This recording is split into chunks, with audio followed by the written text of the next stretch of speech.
There we are. We're doing this. You know what? We're doing this. Doing it. We're coming on an entire minute early. We are 1 minute early. Some days we're 1 minute late, and some days we're 1 minute early. Sometimes we're right on time. Some days we don't come on. Some days we don't get off. What? All right. Ladies and gentlemen, boys and girls, moms and dads, aunts and uncles, brothers and sisters, cousins and mothers, close relations and distant relatives. Welcome to Living on a Thin Line with Tony Vicich. I am Tony Vicich. That's why the show is called Living on a Thin Line with Tony Vicich, because I am Tony Vicich. And that's why it's called that. So I just wanted to clear that up. I don't want any controversy. Everything can be controversial nowadays. Somebody go, why is it called Living on a Thin Line with Tony Vicich? Who's Tony Vicich? Me. That's who. I'm Tony Vicich. I have an electric boogaloo of a show for you today, ladies and gentlemen. This show will be the cat's pajamas. I guarantee. We come to you every day at 2 p.m. Arizona time, which is normally Mountain Standard, now Pacific time. You figure it out. You do the math, all right? But those of you that are here, you don't have to worry because you're here. We come to you every day at 2 p.m. our time. This is our time. We come to you every day at 2 p.m. our time. And we are your daily distraction from all the anger, anxiety, weirdness, and hoopla going on in the world today. Show comes to you on 3 platforms. You can just listen on ComedySchoolsRadioNetwork.com. By the way, that is a great website. We house many great interviews on that website. Some from when we were on terrestrial radio, AM and FM, for years when we had our own radio station, our own radio show that had nothing to do with this show. It was a regular Thursday and Friday morning show, interview show, and a lot of great interviews with comics. And there's an interview today. There's a guy we're going to talk about today a little bit, okay, who we have interviewed. So when we get to the music portion of the show, someone was involved with one of the records we're going to feature today. We have interviewed and is a friend of ours, and we're going to get to that in a little bit. So we come to you at ComedySchoolsRadioNetwork.com, YouTube. I'm pointing at YouTube if you want. That's YouTube on the Comedy Schools channel. And, of course, here on Facebook Live. Hello, Rhonda. Hello, Randy. Hello, Rhonda. Hello, Randy. Hello, Tina and Mike. Hello, Loomis. Hi to everyone who is taking a peek, giving us a gander. The show is built around 3 things: questions and comments by you, the listening and viewing audience, that you leave on one of the 3 aforementioned social platforms. Some knickknack or oddity or memorabilia or book or magazine or curio or curiosity that I have laying around here at the home office that I'm trying to weave a story around. And we recommend 2 artists or 2 pieces of music based on our vast vinyl album collection. Have done a lot of hello, Tina and Mike. Good to see you. We have done a lot of obscure stuff, and lately we've been doing some more well-known names. And today, both of the vinyl albums we're going to feature are by very well-known artists, but not probably, at least with one of them, one of their much later albums. We featured this particular band, a lot of their earlier stuff, and we've been talking about the last few days. This band, this I think was their last album as the incarnation they were. They broke up, they got back together, as a touring kind of nostalgia act. But that's all coming up. That's all coming up as the show progresses. A couple things going on moving forward. Next week, ladies and gentlemen, we start a new round of our stand-up comedy workshops. The beginning workshop, which if you haven't already done it, would be the one you would start with, starts August 6th, 6 p.m. Mountain Standard Time. If you want to find out more information about that, go to ComedySchools.com. We have a big show for you this Friday. It is Class Clowns. This is the longest running comedy showcase coming out of Arizona right now. We are now the longest running nonstop continuous stand-up comedy enterprise in the Valley of the Sun, in the greater Phoenix area. I think there's one other organization in Arizona that's been around longer than us, and they're down in Tucson, so it doesn't count. So it doesn't count. Tucson doesn't count. Okay? It's all about Phoenix, man. So we have a show this Friday, Class Clowns, a show that has seen people go from their very first show to national television. If you'd like to view that show, if you'd like to join in on Zoom, that show is absolutely free.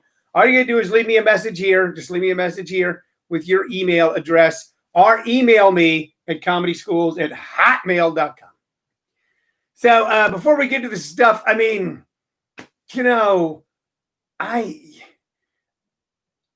there's days where you go, this is you.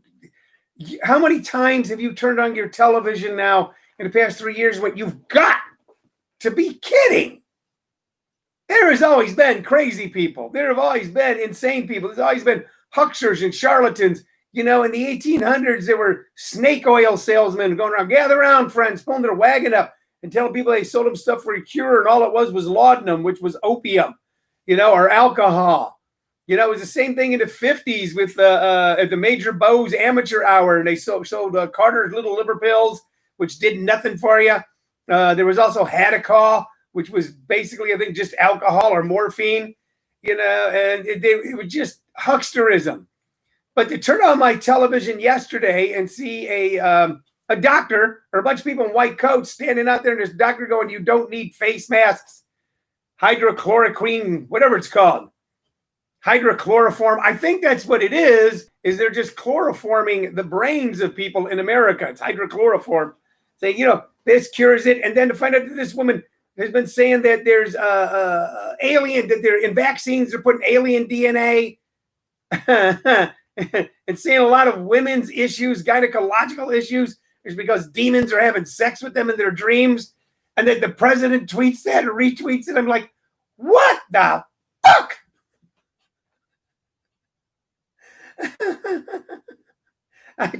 I watch the TV. I watch it now. Like, I don't know if you ever had been like around a crazy person who was in charge or something, and you're trying to suppress that manic laugh of horror. Just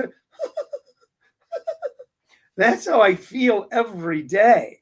And then people, I got in an argument with someone today. They're going, you know what? This is censorship. I go, in what world? Everybody, if you have a web page, you censor.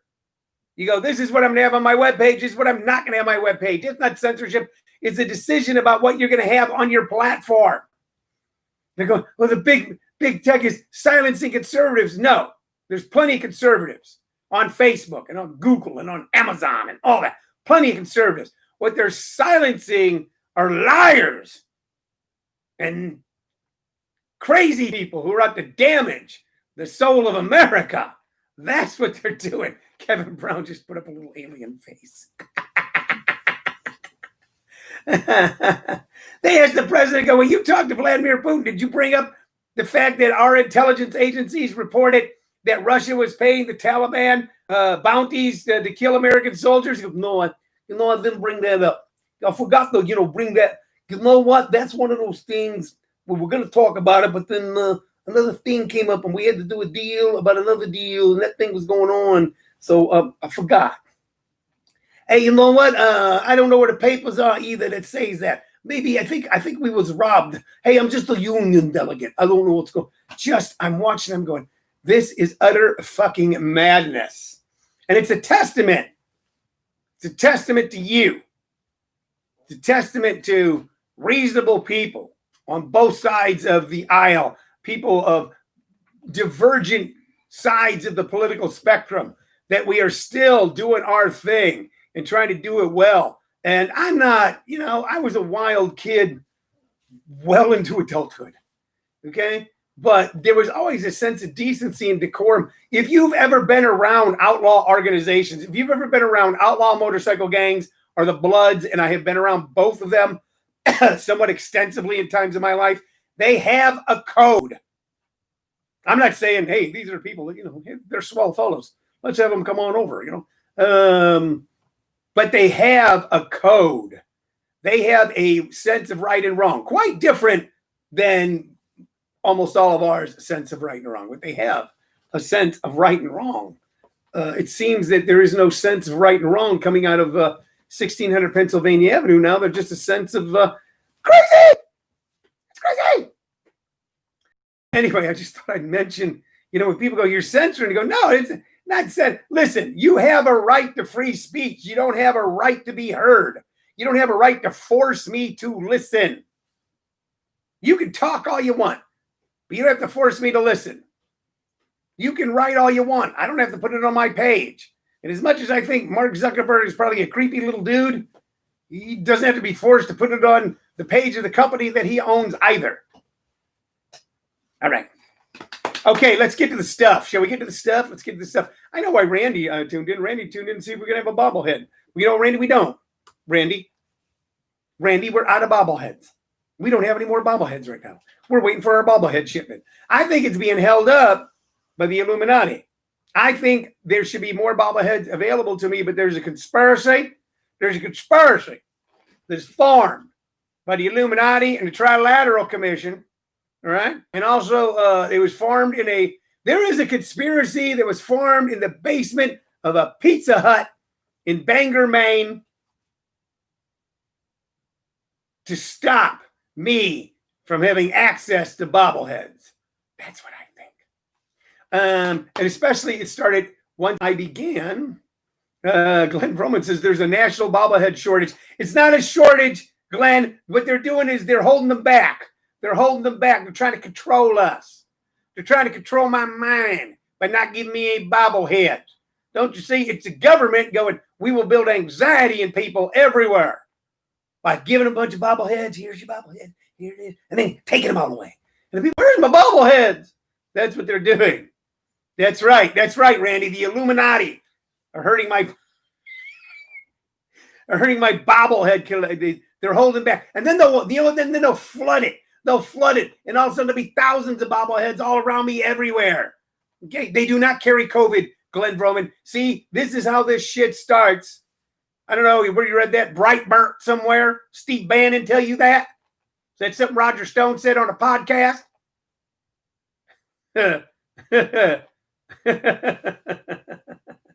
Glenn says, I'm sorry you call it the COVID. That's right. Did you hear about Ray down the road? He took sick with the COVID. Oh, that's a humdinger right there. Bobbleheads do not carry the COVID. Okay? And this is why I had to form the organization, ladies and gentlemen, Bobblehead Rescue. That's why I had to do it.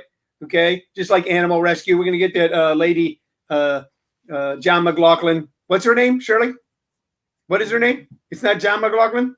Is it Sarah? Sarah Palin? Sarah McLaughlin. Is she related to John McLaughlin, the guy who used to yell politics on TV? No? I saw a band. It was the John McLaughlin and the Mahavishnu Orchestra in the 70s. The baseball ones do not, Glenn. Let's be clear. What's becoming very apparent is that baseball bobbleheads do not carry the COVID, but that real-life baseball players apparently do. Sadly enough. We have formed a bobblehead rescue. We're going to get Sarah McIntosh, whatever her name is, to sing the song, In the Eyes of the Bobblehead that was going to be thrown away with the old TV. La, la, la, la, la, la. We're going, I looked at that bobblehead and it said, rescue. We made Randy Ioma the official fundraiser for Bobblehead Rescue. He has pledged $250,000 to the organization. Thank you, Randy, so that we can rescue all the bobbleheads in the world and save them from the Illuminati and from people like Glenn who want to get them and then open up a jar full of COVID and get out a butter knife and just smear them. That's what Glenn wants to do. He wants to open up a whole, like a peanut butter jar that's just full of COVID and then get a butter knife and smear them all over the bobbleheads and put them back in a box and then send them out to Goodwill to ruin America. We don't have a bobblehead today. Here's what we got. Something just as cool in my mind's eye. How cool do I think it is? I got this in a wrapper because I don't want it to, not like Chance the Rapper. There's a chance it get torn up, so I put it in a wrapper. I don't know if that's where the guy got the name. This is Mr. Natural. Now, if you're of a certain age, okay, if you are of a certain age, if you are from the 60s and the 70s, this was the brilliant comedy. Like graphic novels are a big thing now. graphic novels are a big thing. Before graphic novels, when I was coming up, comic books were really, really, really kind of middle of the road stuff. They were controlled by something called the Comic Code of America, and there was a lot of subjects they couldn't touch, and the heroes had to all behave in a certain way, and the bad guys had to lose all the time. And then came along the underground comics of the 60s.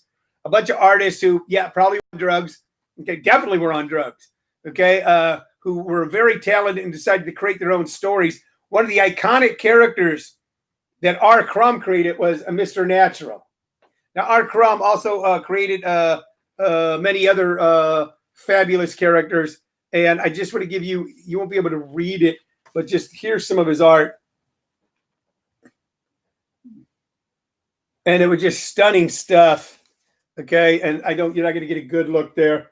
I just want to give you an idea if you can just see that. You want to check out R. Crumb. Definitely not politically correct.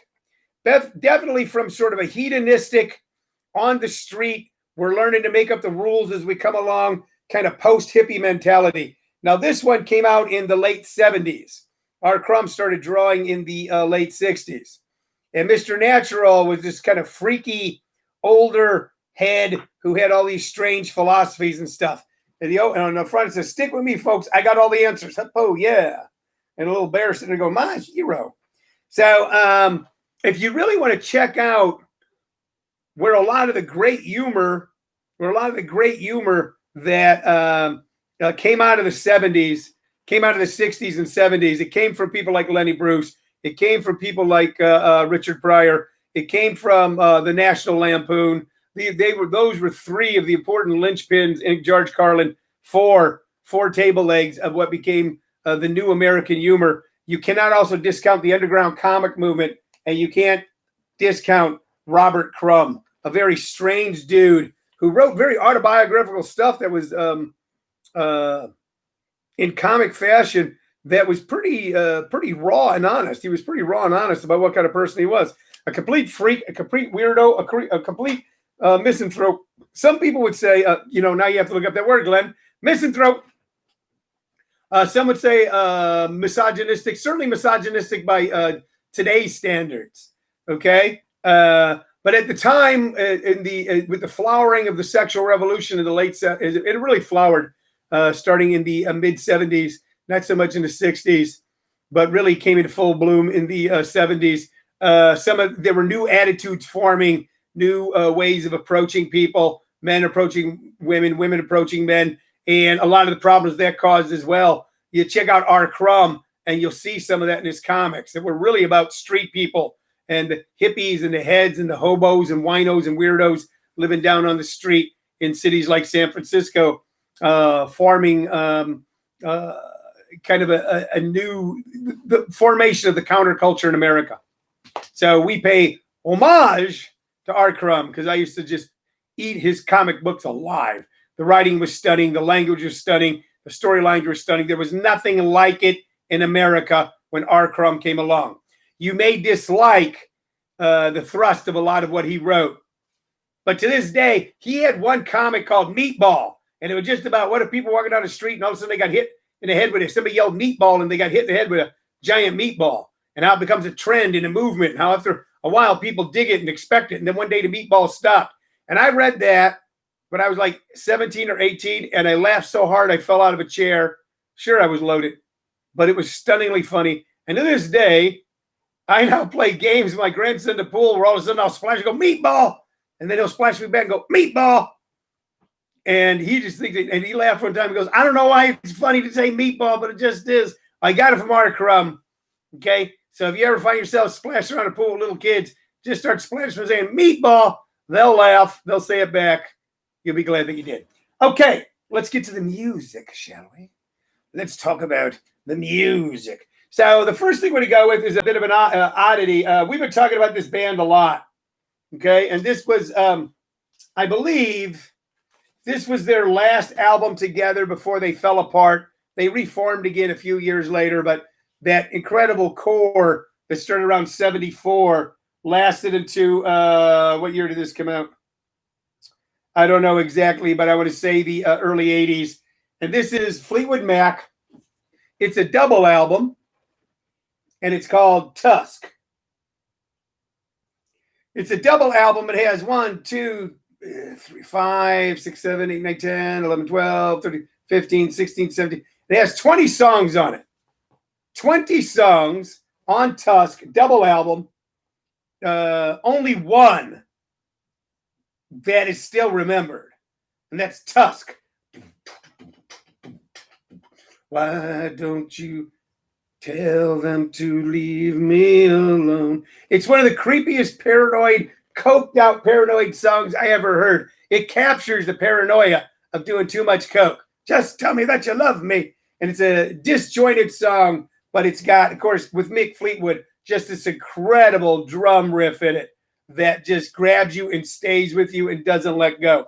Tusk was an incredible song. Almost everything else on this album was not. This was a double album they did totally coked out of their mind, coked to the point of psychosis and insanity, coked to the point of physical, psychological, and emotional damage to all of them and the group. It took them forever to make it. It cost a fortune. They were able to get away with murder, not actual murder. No one actually was murdered. No animals or people were killed during the making of Tusk.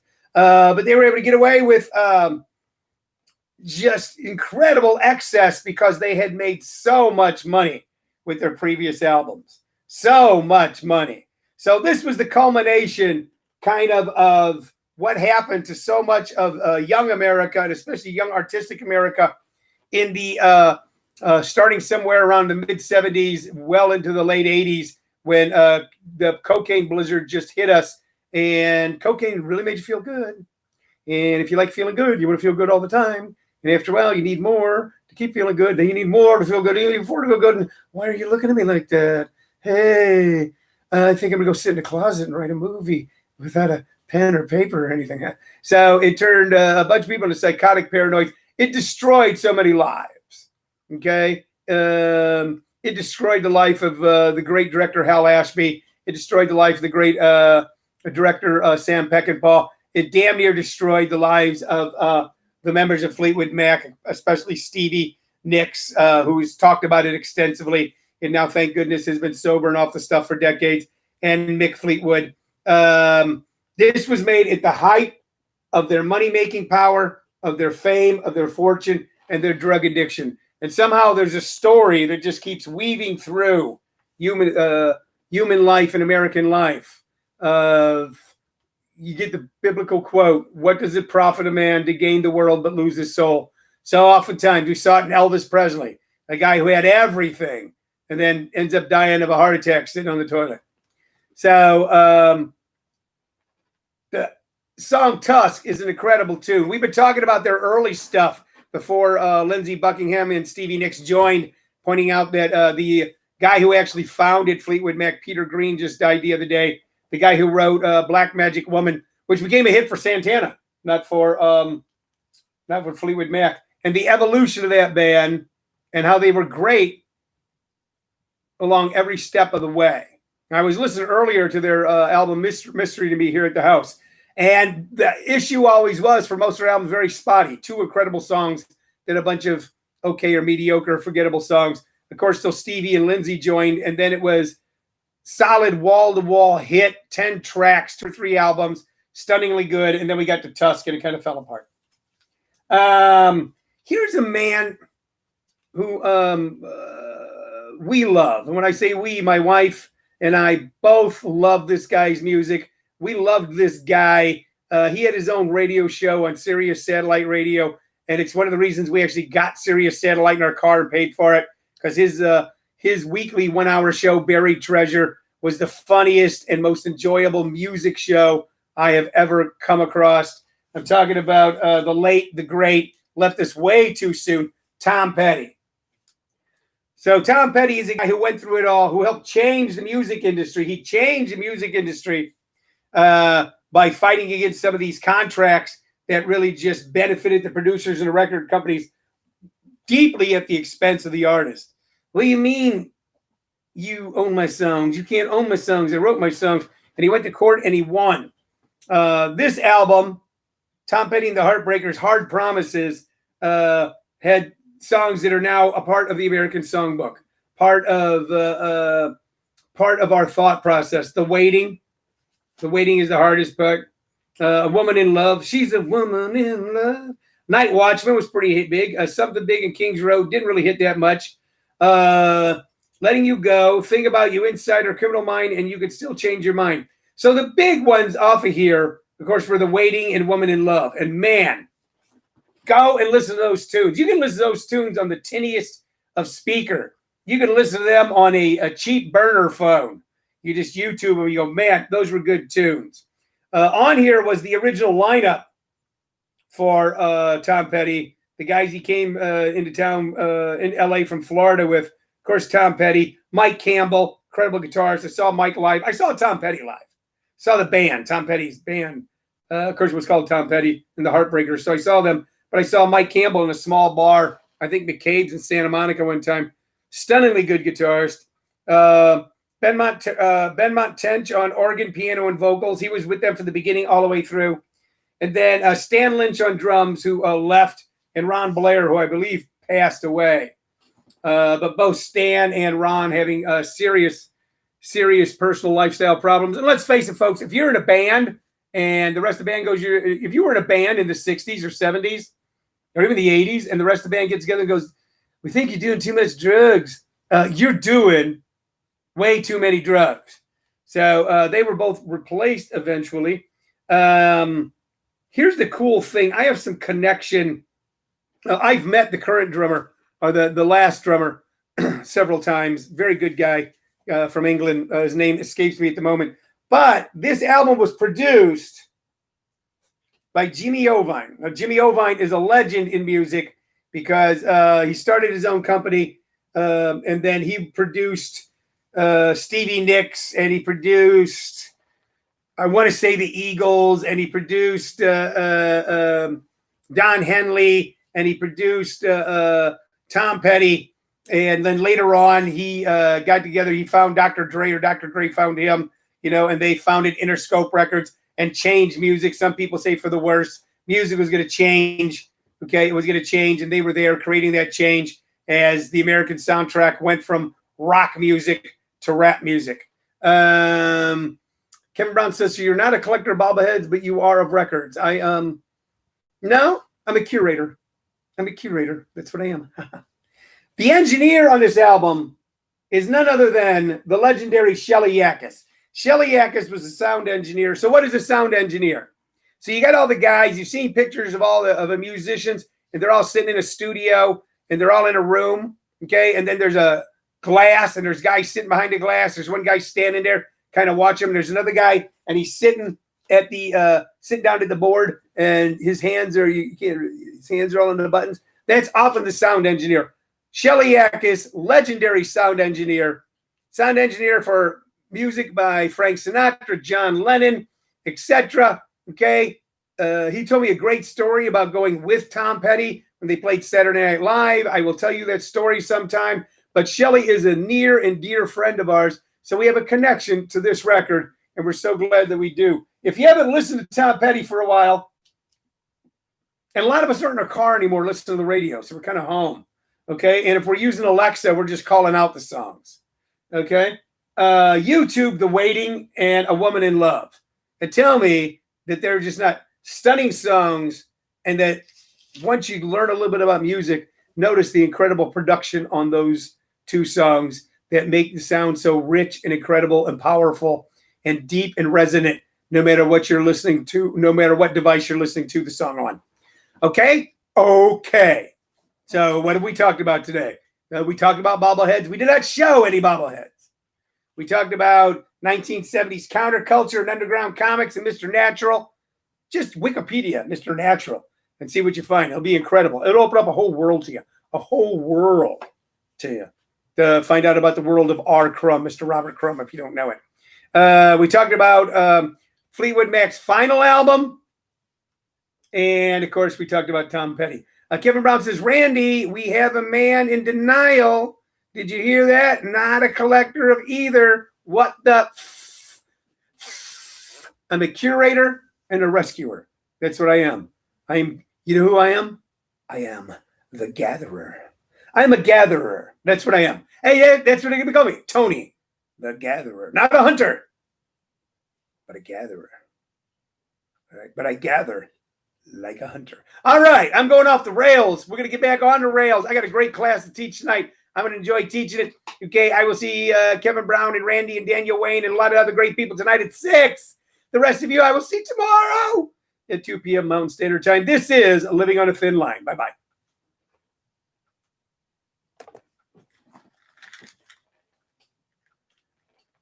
She's a woman in love. You should have mentioned Shelley was interviewed on. I did. I teased it. You know what? I teased it earlier. I didn't bring it back because I said it was on ComedySchoolsRadioNetwork.com. You know, you should do some of that stuff on your own Facebook page. I mean, that's not like you should, go, hey, you should go on your own Facebook page and stuff and go, hey, by the way, I'm producer of ComedySchoolsRadioNetwork.com. We got great interviews there, and then feature one. Here's a interview with this, interview with that. Put it on your Facebook page. It'll grow the business. How did I get so jacked up? I only had 4.5 hours sleep. I don't know. You are. I guess I could, but I. Oh, you know what? We're still on YouTube. Goodbye, YouTubers.